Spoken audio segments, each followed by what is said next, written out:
Yaya, et l'eau quand vous na souffrance, et ça m'a c'est lui qui est capable de s'ingénier devant l'éternel, est capable de se tenir devant n'importe quel problème. Problème, nous se voyons là, oh l'homme encore dans l'hypothèse. L'Italie, nous se voyons là, oh l'homme encore dans l'hypothèse. Yaya, n'a pas ça, n'a pas problème, papa, si n'a pas ya bateau, l'homme va autonome, mais son appel, ça va pas un zambé. Il t'a pas autonome été. Il t'a pas autonome la solution. La solution de la situation d'ailleurs, et ça va solo va douter, mais la solution, c'est le nom de Jésus.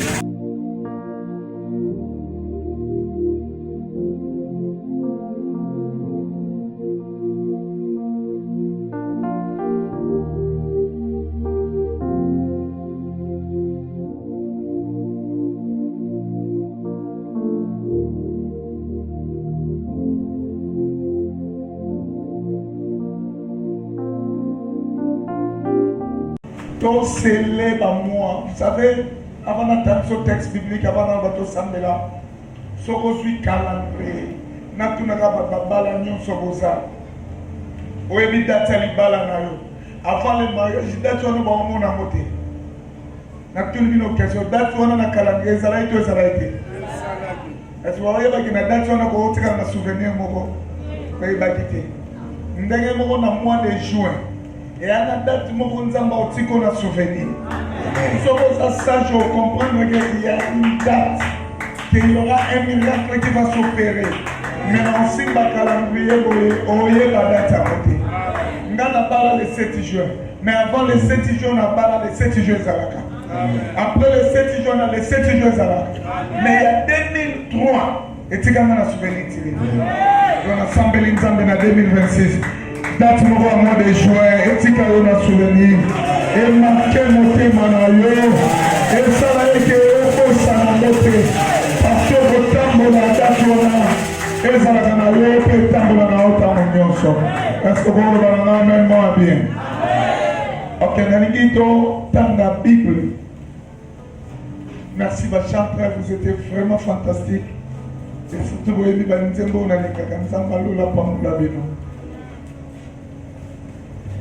on a des textes bibliques. Texte en 1 Chronique chapitre 4. 1 Chronique chapitre 4, verset 9 à 10.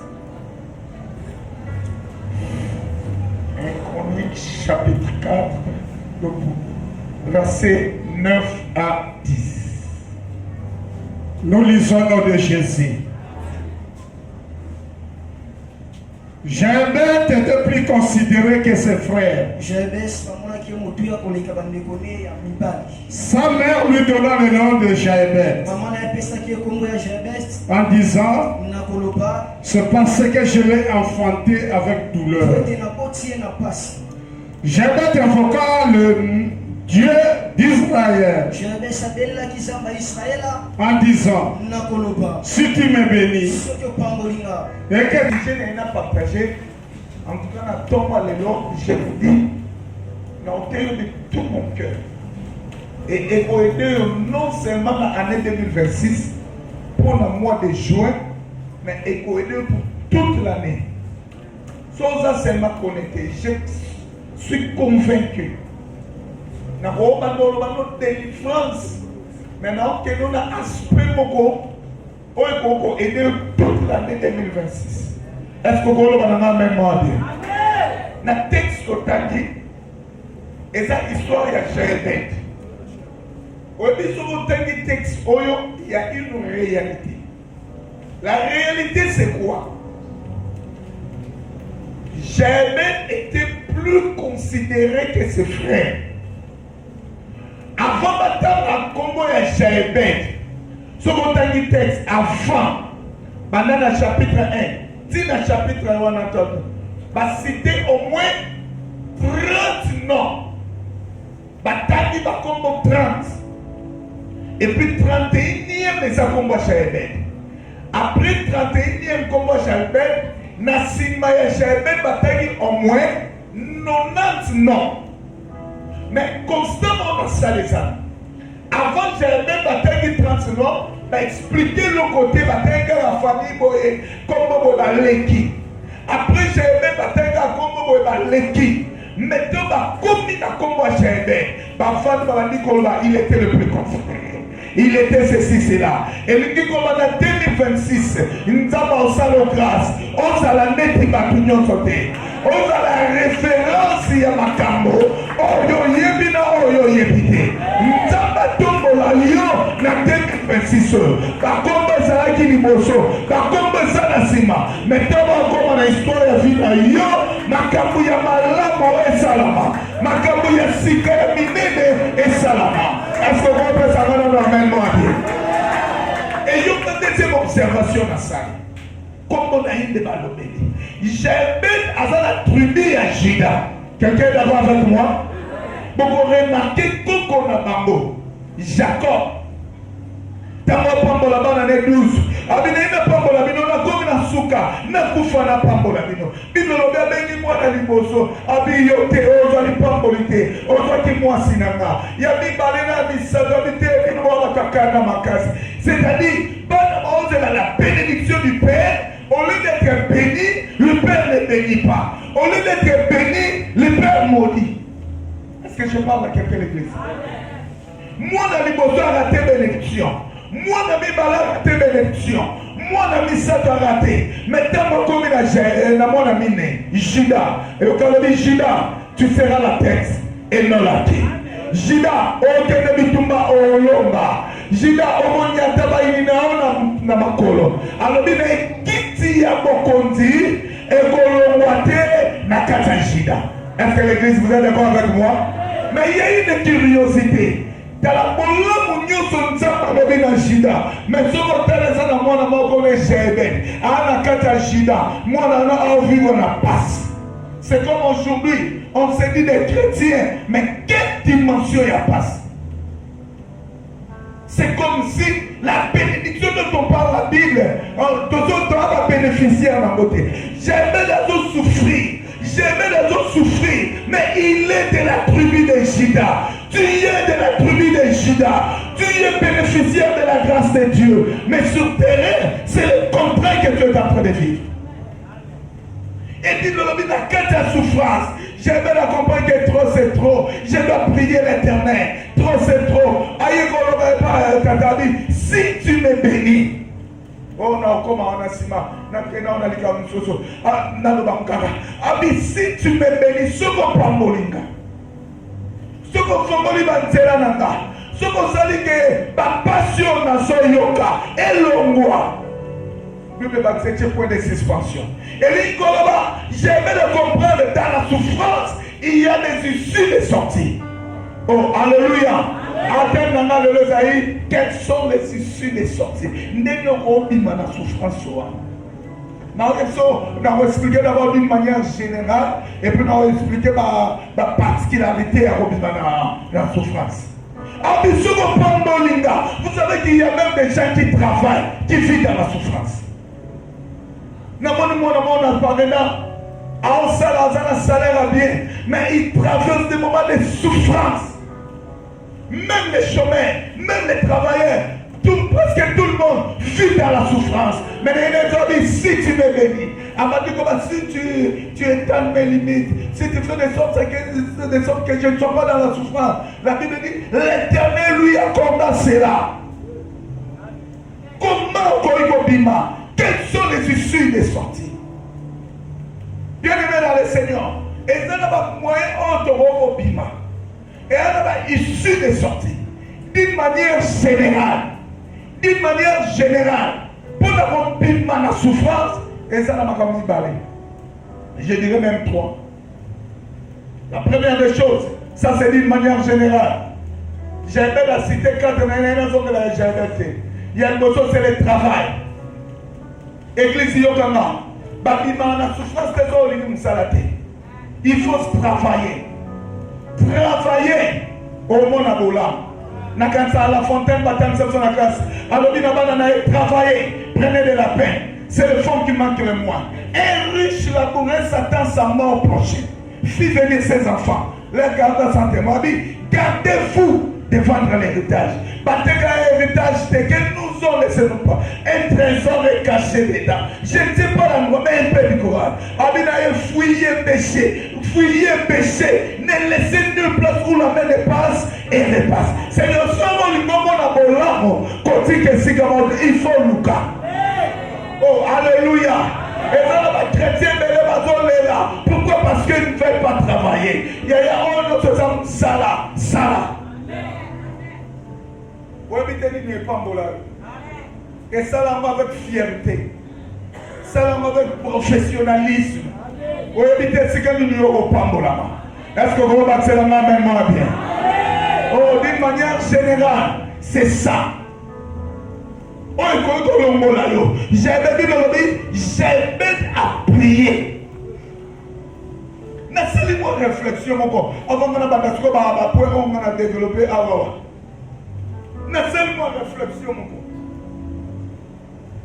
Le mot j'aime, comment j'aime le mot souffrance. Pour dire maman peut si moi on a combat souffrance. Mais il faut vivre dans la souffrance. Mais il y a des gens qui ont combattu. Mais il y a des gens qui ont vivre dans la souffrance. Pour dire maman peut si moi on a combat. Et dans la Bible, nous tapons ça moi on a combat ça la maman. Dans la Bible, nous tapons ça moi on a combat ça papa. Mais à tout le monde a jamais, on les papa peut ça et combat, maman tape ça et combat. Pourquoi maman peut ça et combat? Et bien l'objet combat tataté. N'a pas réfléchi, ça c'est moi qui réfléchis. Tant que maman va cabonner na papa, tant maman qui est maman zala ina zé. Encore pour ta moi na yémo ami pèse moi ne combo. Ça fait une réflexion. Église bozo la nanga ya. La deuxième réflexion, tant que maman zala ina mi balé belé. Et mon balé a péché c'est na yébité. Ya moye mo dans la boti a péché moi ne combo. Bandeko, maman pèse moi na combo. Pèse moi na combo ya malam. Après moi na combo, j'aimais veut dire dans hébreu, et dit comme celui qui engendre la souffrance. Il y a des noms qui définissent l'avenir des enfants. Et ça va comme Soussou. Et là, ça m'a béni la moi na lobby. Mais comment? Quelles sont les issues des sorties? Donc, Bimandeni, Namutazo Salazolela, Mutazo Tekazolela, Chomera Zolela, fille à Moba Passi, Kindo Kina famille, par réalité spirituelle, comment sortir? Quelles sont les issues des sorties? Vous savez, pendant Bimana souffrance, nous avons 4 points. Premier élément, dans 2026, dans Alpha 2026, dans les éléments pour la bima, c'est la prière. N'a pas dit la prière. M'kanda de chronique Bible lobby, toi qui écoutes la prière des hommes, tout le monde viendra en toi. Yaya, et l'autre na souffrance, et ça m'a celui qui est capable de s'ingénier devant l'Éternel est capable de se tenir devant n'importe quel problème. Problème nous se voyait là yo, oh l'homme encore na l'hypodélie. L'ikamu nous se voyait là yo, oh l'homme encore na l'hypodélie. Yaya na ko sama nyonso, na ko beta ba problème nanga, ba pasi na ngepa ya batu, lobi ba otonga nga. Mais son na beta wepa ya nzambe, nzamba otonga nga ite. Nzamba opesa ngai la solution. La solution de situation na yo, et ça va solo va douter, mais la solution c'est le nom de Jésus. Oh alléluia. Mutozo bondela, azoluka elongi ya nzambe, azoluka nzambe a répondre ye. Obilelo, bato bele ba mona loboko nzambe te pourquoi? Parce que vie de prière et entier, et c'est lui qui prie avec foi. Vous savez quand on parle de prier avec foi, il y a une différence.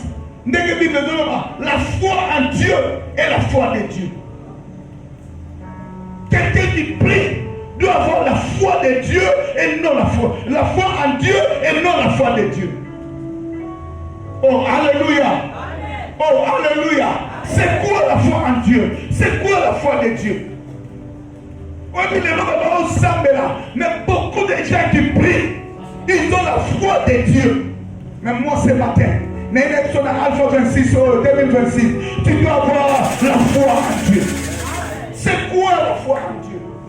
Et c'est quoi la foi de Dieu? La foi en Dieu, c'est la foi qui n'a pas de référence. Et là, comment on a le salamate? Mais on dit que non le salamate qu'on n'est pas là. Oh, alléluia. Oh, alléluia. Je vais m'expliquer. Bon, mais dans 4 Bible, il y a la résurrection combien? Soit dans le ministère à Jésus. À ça, il y a 3 résurrections. Et ça, la résurrection, on rappelle qu'il y a Lazare, il y a Bissouni, il y a fils Anaï, il y a feu Anaï, il y a Bissouni. Et ça, la 3 résurrections dans les salams. Soit dans le 4 Bible. La première résurrection, moi, Anaï, Yesu mon sabbat que kokuta na Yesu. Alors moi, je suis malade. Bonne histoire, wana. Tant moi, je suis malade. Qui a fait un bikisaï? Yesu a dit oui, non, il y a un bikisaï. Quoi, on a qu'on a fait le bagage de l'oba, mako. Mais moi, on a fait ça, à obika. Pourquoi on a fait la place dans mon compte? Na loba na batu sala o basalaka. Mais yo, on a continué quoi batu nyonso. Oko ta ndako na ngate. C'est-à-dire cet homme avait la foi. Et quel type de foi? La foi en Dieu. Donc pendant que on va tindika au kende, comme on a Jésus, batu yo ba moni. Baza ko encourager. Kende comme on a Jésus. A comme il besoin Jésus. Tant que solo na Jésus, il avait d'abord la foi de Dieu. Il n'avait pas la foi en Dieu. Tant qu'on sort là Jésus,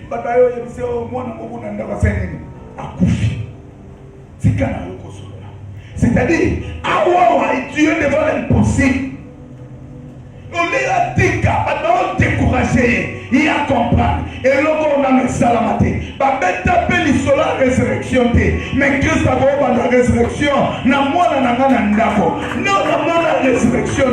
Non, la résurrection. À la sécurité. Il est sous la sécurité. Alors, il a Yesu, oui. Moi, na yo apiki. Yesu a dit le bamo moi na biki wapi. Na ndako. Est-ce que vous comprenez? Il est aussi là, mais il y a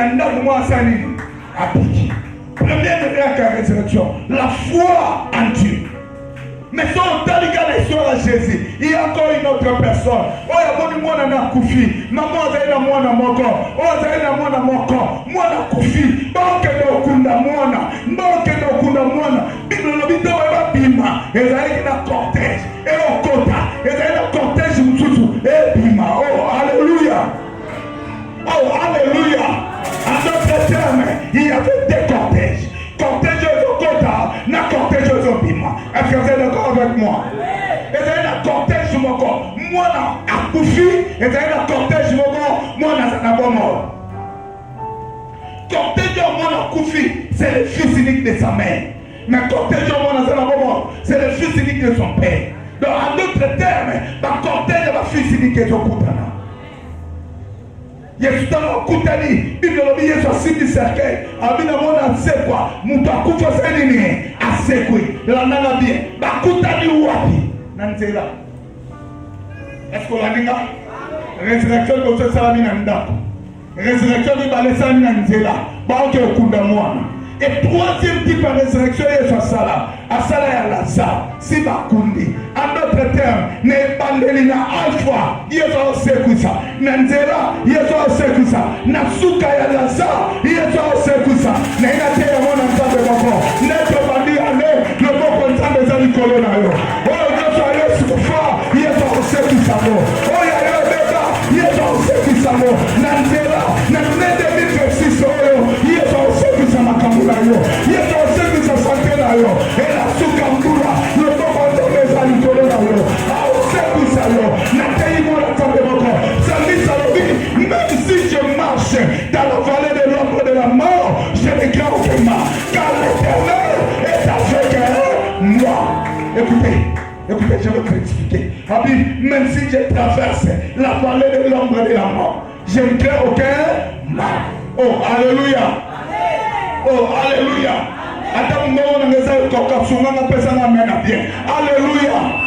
Alors, même si je traverse la vallée de l'ombre de la mort, na sakoli kolamo na nzambe moko, na année 2026, à traverser la vallée de l'ombre de la mort, oh, kufate, et dans la vallée, et dans l'ombre de la mort, mais c'est pas la mort.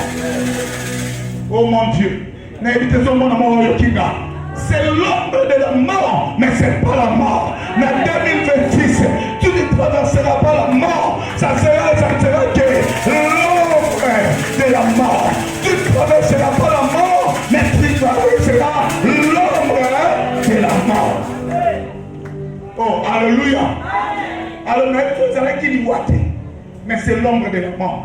Mais yo kelo respect singabi même si je traverse et kokikoya mais yo sukawanate et lui ko bataba passer ataba réalité okoleka yango na 2026 situation compliquée koya ntamba pesa yo makasi ya koleka yango opesinga meno ya ntamba ko tawa mina yo opesinga meno ya ntamba ko tawa mina yo okoleka yango pe koleka. Et à Misa, même si je traverse la vallée de l'ombre de la mort, je ne crains aucun mal. On traverse la vallée de l'ombre de la mort. Dans ma ombre, c'est qu'il y a une lumière quelque part. Oh, alléluia. C'est la lumière qui projette l'ombre. Est-ce que vous êtes d'accord avec moi? Même si je traverse, c'est qu'il y a une lumière. Non, mon côté. Il y a un des autres qui ombre là-bas. Et cette lumière, c'est Jésus-Christ de Nazareth. Il y a un temps à passer. Il y a un sorti qui a été. Au monde a été. À Ozalanayo, à Otambulanayo, à Ozalaboyano. La première des choses, sans Zalamutanabondi à Kontina. Je crois la foi en Dieu. Et le monde ne sait la matin. Même Abraham, donne-moi ton fils. Il y a un temps bien. Bandela Botango, Abraham Mata, comme la Namatamoma, Abina Basal Botikala. Nzamba fait que nous, pour ma moine, mais il y a le Binabango, Tokena moine, Torosoma. Abraham est l'homme de l'action pour à moi. Et l'homme commentait l'action, mais il avait la foi en Dieu. La foi en Dieu n'a pas de référence. Et l'homme on a le salamate et qu'on salamana finalement. N'a pas de gente. Aujourd'hui matin dans la fiancée. Maintenant on va pas fiancé en héros. Nous avons pas les yeux en héros. Mais on tout le monde. On a un salate. Nous avons pas ça yo. Papa on en héros. Je sais que mon rédacteur est vivant. Il est capable de tout. Ça c'est ce qu'on appelle la foi en Dieu. Mais il y a aussi la foi de Dieu. Là, je vous conseille, même chose à la foi en Dieu, même chose à la foi de Dieu, c'est pas mal. Mais cette année, Zalam Tamabonde. La foi de Dieu, c'est la foi qui a des références. Une fois qu'il y a des références, c'est que Nzamba va pesanga libala. Na on dit maloko Nzamba sale panaye, ako sale pananga. Ça c'est la foi de Dieu. Il y a une différence entre la foi en Dieu et la foi de Dieu. Na moni Nzamba moni ici aveugle, c'est que moni s'appelle. C'est que Dieu a fait chez l'autre, il peut le faire chez moi. Est-ce que je parle à quelqu'un de plus? Oh, ce que vous avez la première des choses, ici il y a une boisson, il y a un piment, il y a la souffrance, c'est la prière et la foi. Ici il y a mis balai, pendant le piment, la souffrance, il faut apprendre à faire le feu.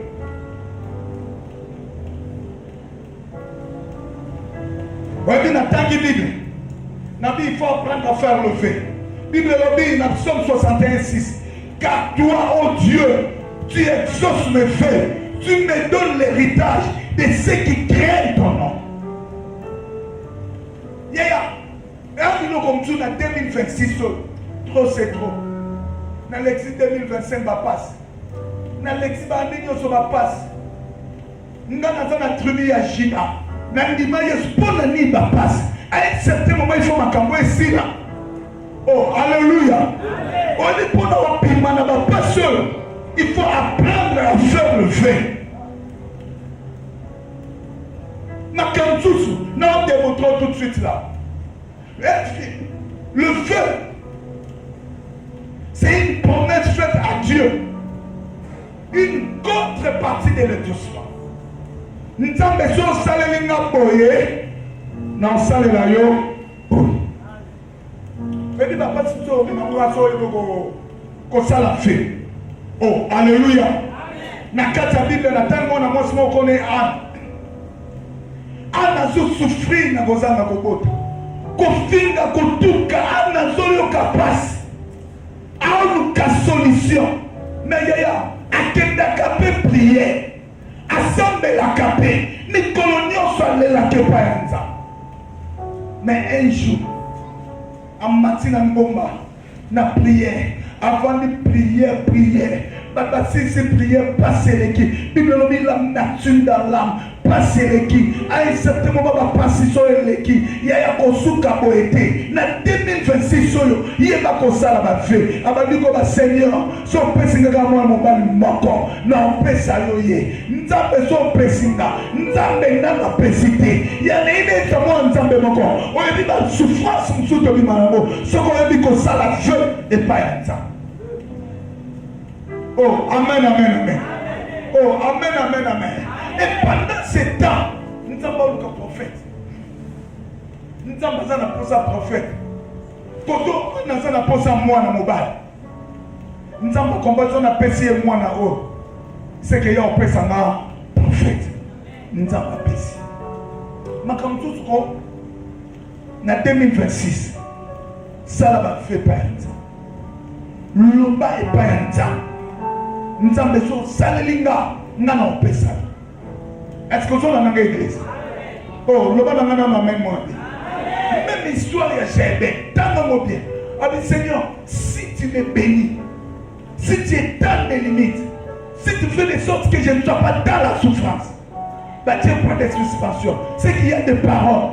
Et l'Éternel l'accorde ce qu'il avait demandé. La réponse sur le problème là, on s'en fout, ça va faire par ça. On s'en fout, ça va faire par ça. Nous avons besoin de ça. Non, ça le logo. Je crois qu'on appelle ça témoignage, je crois qu'on appelle ça. Nous avons un groupe de prière. Parce que nous avons un frère, un cadavre, une classe. Parce que nous avons un frère. Moi, je suis bon de la Nzambe.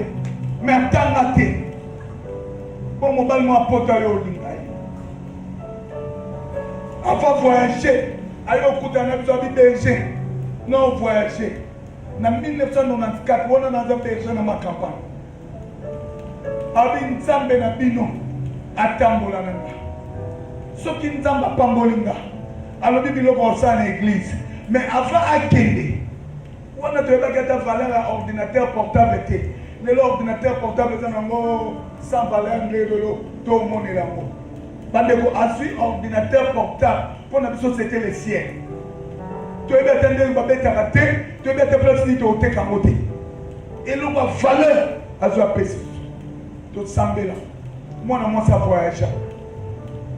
Alors qu'il y a des pays francophones.